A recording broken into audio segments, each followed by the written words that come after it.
হরে কৃষ্ণা, রাধে রাধে। বন্ধুরা, তোমরা সবাই কেমন আছো? আশা করছি খুব ভালো আছো। আমিও বেশ ভালো আছি। দুষ্টু গোপাল অফিসিয়াল ব্লগ থেকে তোমাদের সকলকে জানাই অনেক অনেক ভালোবাসা। গোপাল সোনার এমনই এক লীলা কথা তোমাদের সাথে আমি শেয়ার করব, যেটা শুনলে তোমরা চমকে যাবে যে গোপাল সোনা নিজেই তার ভক্তকে বেছে নিলেন। আসলে বন্ধুরা, গোপাল সোনা কিন্তু সবার কাছে আসে না, সে তার নিজের ভক্তকে নিজেই বেছে নেন। তো সেরকমই একটা ঘটনা আমি তোমাদের মধ্যে তুলে ধরতে চেয়েছি। তো পুরো ঘটনাটা জানতে হলে অবশ্যই ভিডিওটা দেখতে হবে এবং মনোযোগ সহকারে শুনতে হবে। আর গোপাল সোনার এই লীলা কথা শুনলে তোমাদের আত্মা একবারে কেঁপে উঠবে যে আদৌ কি এটা কি সম্ভব যে গোপাল সোনা এরকম করতে পারে। তো চলো বন্ধুরা, বেশি কথা না বলে ভিডিওটা স্টার্ট করা যাক। সো বন্ধুরা, একজন ব্যক্তি গোপাল সোনাকে কিনে ট্রেনে করে যাচ্ছিলেন বাড়ি।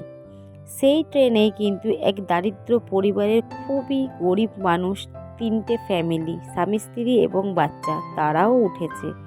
কিন্তু গোপাল সোনার অশেষ লীলা তোমাদের কি বলবো, মানে আমার বলতে গেলেও পুরো গা একবারে কেঁপে যাচ্ছে। গোপাল সোনাকে যিনি কিনে নিয়ে যাচ্ছিলেন, তিনি কিন্তু হঠাৎ করেই গোপাল সোনাকে ট্রেনের মধ্যেই ভুলে যান এবং পরের স্টেশনে নেমে পড়েন। গোপাল সোনা কিন্তু এমনই একটা লীলা করলো তার সাথে যে তিনি কিন্তু যখন ট্রেন থেকে নেমে গেলেন তখন কিন্তু ট্রেন ছেড়ে দেয়। আর যারা ছিল, অর্থাৎ গরিব মানুষ যে পরিবারটা ছিল ট্রেনে, সেই ট্রেনে কিন্তু চলতে থাকে। সবাই একে একে ট্রেন থেকে নেমে যায়, কিন্তু ব্যাগটাতে কেউ হাত দেয় না যে ব্যাগের মধ্যে কি আছে না আছে। তো এমনিতেই স্বাভাবিক, সবাই দেখবে, স্বাভাবিক কথা, কোনো কিছু ফেলে গেলে কেউ চট করে হাত দেয় না। তো তারা তো একটা খুব সামান্য মানুষ, গরিব পরিবারের মানুষ, তারা কিভাবে সেই ব্যাগ তারা হাত দেবে? তার জন্য কিন্তু তারা সেই ব্যাগে হাত দিচ্ছিল না। তো গোপাল সোনার এক অশেষ কৃপা, তারা যখন তাদের স্টেশন আসার আগেই তারা সেই ব্যাগটাকে হাতে করে তোলার পর ব্যাগটা কোলের মধ্যে নিয়ে ট্রেন থেকে নেমে গেল স্টেশনে। তো যখন সেই স্টেশনে খুলে দেখে, তো সেখানে দেখে গোপাল সোনা। আর গোপাল সোনা অনেকটা বড়, আর গোপাল সোনা এমনই একটা পুরো বাচ্চার সমান, তাকে কোলে নেওয়া যাবে। সে দেখে সেই ব্যক্তির যে স্ত্রী ছিলেন তিনি অবাক।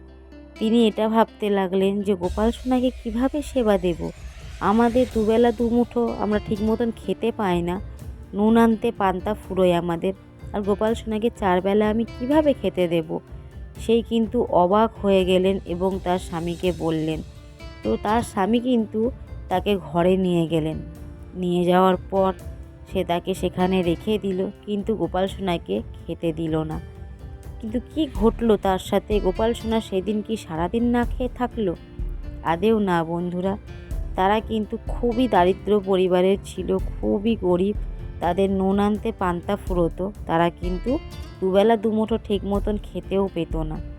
তো গোপাল সোনাকে তারা রেখে দিয়ে রাতের বেলা তারা যখন ঘুমোলো, 2 স্বামী স্ত্রী মিলে, তখন কিন্তু তারা একটা কথা আলোচনা করলো যে আমরা গোপাল সোনাকে সেবা দিতে পারবো না, 4 বেলা কোথা থেকে তার খাবার জোগাড় দেবো আমরা? আর 4 বেলা খেতে দিতে গেলে, গোপাল সোনাকে সেবা দিতে গেলে আমাদের খরচাটাও হবে, আমাদের সেরকম ইনকাম নেই, আমরা দুবেলা দুমুঠো ঠিক মতন খেতে পাই না, আর সেখানে গোপাল সোনাকে আমরা সেবা দিতে পারবো না। তো তাই 2 স্বামী স্ত্রী ঠিক করলেন যে গোপাল সোনাকে তারা আশ্রমে রেখে দিয়ে আসবেন। তো তারপরের দিন সকালবেলা কিন্তু গোপাল সোনাকে তারা আশ্রমে গিয়ে রেখে দিয়ে আসে। আশ্রমে রেখে দিয়ে আসার পরে কিন্তু তার স্ত্রীর কোনো মতেই মন ভালো ছিল না যে গোপাল সোনা আমার কাছে এলো, কিন্তু তাকে আমি সেবা দিতে পারছিলাম না, কারণ তার অর্থের খুবই অভাব ছিল তার জন্য। তো গোপাল সোনাকে যখন আশ্রমে দিয়ে আসলেন, দিয়ে আসার পর তারা স্বামী স্ত্রী এবং বাচ্চাটাকে নিয়ে সেদিনটা ঠিকঠাকই কেটে গেল। তারপরে রাতের বেলা কি বলবো তোমাদের, গোপাল সোনার এই লীলা আমিও চমকে গেছি শুনে যে এরকম ঘটনাও ঘটতে পারে। গোপাল সোনা যেন তার স্ত্রীর স্বপ্নে আসলো যে মা, তুমি আমাকে বাড়িতে নিয়ে আসলে না কেন? তুমি কেন আমাকে রেখে আসলে? তুমি আমাকে খেতে দিলে না। তো এরকম ধরনের স্বপ্ন কিন্তু তার স্ত্রী পায়। ভোরের দিকে তার স্ত্রী ঘুম ভেঙে যায়। তো ঘুম ভাঙাতেই ওর স্ত্রীর গোটা শরীর থেকে এত পরিমাণে ঘাম ঝরে, কি বলবো, তার স্ত্রী পুরো ভয়ে মানে অবস্থা খুবই খারাপ হয়ে গেছিল। তো যাই হোক বন্ধুরা, কি বলবো তোমাদের আমি, তো সে তার স্বামীকে বললেন কথাগুলো, যে আমি এরকম গোপাল সোনাকে স্বপ্নে দেখেছি, আমি গোপাল সোনাকে বাড়িতে নিয়ে আসব। আমার যেরকম জুটবে আমি সেরকমই গোপাল সোনাকে আমি খেতে দেব। আমি গোপাল সোনাকে নিয়ে আসতে চাই, গোপাল সোনা মা বলে ডেকেছে আমায়, তাকে তো আমায় আনতেই হবে। তো তারা স্বামী স্ত্রী তার পরদিন সকালবেলা উঠে চলে যায় সেই আশ্রমে। সেই আশ্রম থেকে কিন্তু বন্ধুরা গোপাল সোনাকে ওরা কোলে করে নিয়ে আসে। কোলে করে নিয়ে আসার পর গোপাল সোনাকে বলে যে, গোপাল সোনা, আমাদের নুন আনতে পান্তা ফুরোয়, আমরা দুবেলা দুমুঠো ঠিক মতন খেতে পাই না, তোমাকে কিভাবে সেবা দেব আমরা? তোমাকে আমি যেরকম পারবো তোমাকে আমি সেই রকমই দেব। তো তার স্ত্রী সকাল সকাল স্নান টান সেরে এসে গোপাল সোনাকে কিন্তু ওই মাটির মধ্যেই বসালেন, যে বসতি ঘরে মাটিতে সবাই বাস করে সেই মাটির মধ্যেই কিন্তু গোপাল সোনাকে বসালেন, কারণ তাকে বসানোর মতন সিংহাসন কেনার ক্ষমতাও কিন্তু সেই দাম্পত্যের ছিল না।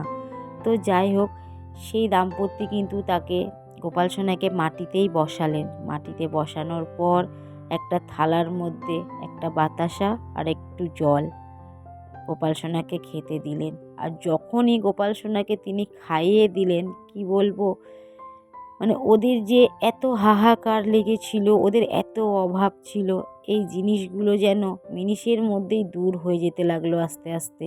গোপাল সোনা কিন্তু ওদের ওপর এতটাই কৃপা করেছিল যে গোপাল সোনা চেয়েছিল যে আমি আমার ভক্তের কাছে যখন গেছি, আমার ভক্ত আমাকে জল বাতাসা দিলেও কিন্তু আমি সন্তুষ্ট থাকব। আর গোপাল সোনা যখনই দেখলো এই দারিদ্র্যর কাছে আমি যেতে চাই, এই দাম্পত্যের কাছে আমি যেতে চাই, তখন কিন্তু তোমরা একটা কথা ভাবো বন্ধুরা, যে কিনে নিয়ে যাচ্ছিল গোপাল সোনাকে, আসলে গোপাল সোনা কিন্তু তার কাছে যেতে চায়নি, সে তার নিজের ভক্তকে নিজেই বেছে নিলেন এবং গোপাল সোনার অশেষ লীলায় সে তার ভক্তের কাছে পৌঁছেও গেলেন।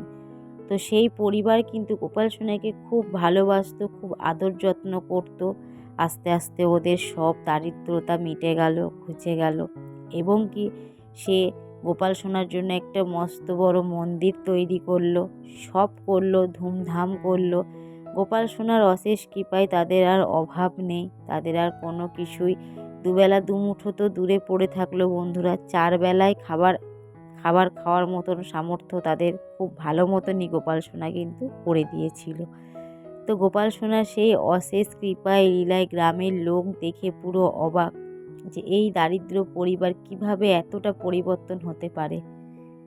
তাই বলি বন্ধুরা, মনে ভক্তি থাকলে, মনে শ্রদ্ধা থাকলে ঠিক ভক্তের কাছে তার ভগবান অবশ্যই দেখা দেবে, অবশ্যই মিলবে। তো দেখো বন্ধুরা, যে দারিদ্র তাকে নিয়ে গেছিল গোপাল সোনাকে, সে কিন্তু আশ্রমে রেখে দিয়েছিল। গোপাল সোনা কিন্তু তাকে স্বপ্নে আবার দেয়, তার কাছে ফিরে আসে, তাকে নিয়ে আসা করায়, এবং কি তার থেকে তার সেবাও সে পায়। এখন তাদের পরিবারে গোপাল সোনা একটা সদস্য, প্রচুর বড় সম্মানের একটা সদস্য। তারা গোপাল সোনাকে 4 বেলা 4 মুঠো ঠিকঠাক খেতে দেয়, ধুমধাম করে পুজো আজা দেয়, জন্মাষ্টমী পালন করে।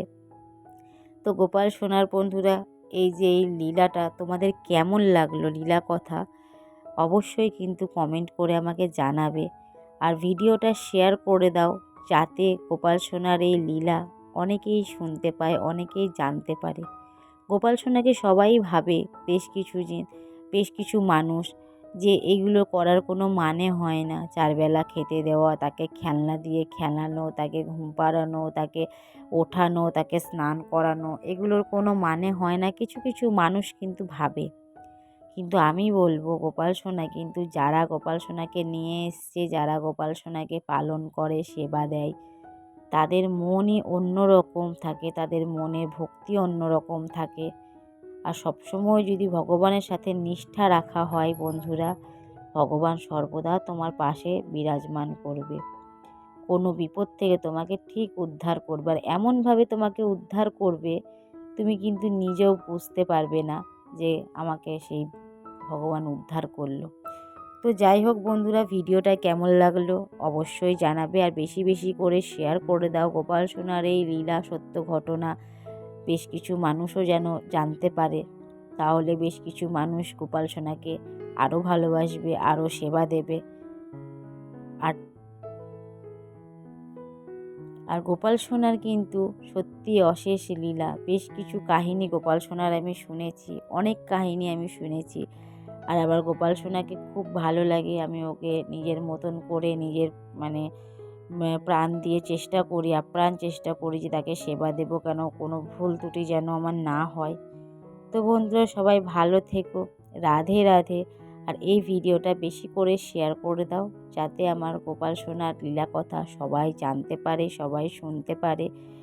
কারণ অনেকেই আছে গোপাল সোনার লীলা কথার খুব ভক্ত, গোপাল সোনাকে নিয়ে থাকার খুব ভক্ত। তো বন্ধুরা তোমরা অবশ্যই কিন্তু গোপাল সোনার ভিডিওটা শেয়ার করে দাও। রাধে রাধে বন্ধুরা, ভালো থেকো সবাই।